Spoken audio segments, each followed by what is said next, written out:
mostly sunny to partly sunny.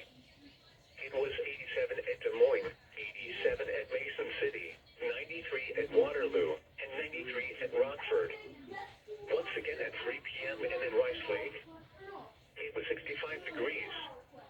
With rain. In Eau Claire.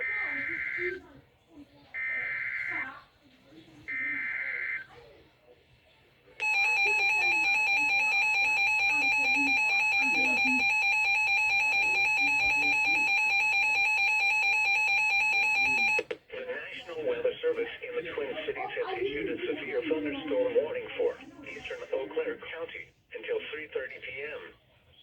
At 3:20 p.m., severe thunderstorms were located along a line extending from 8 miles south of Stanley to 8 miles southwest of Humbird, moving east at 40 miles per hour. Expected hazards include 60 miles per hour wind gusts.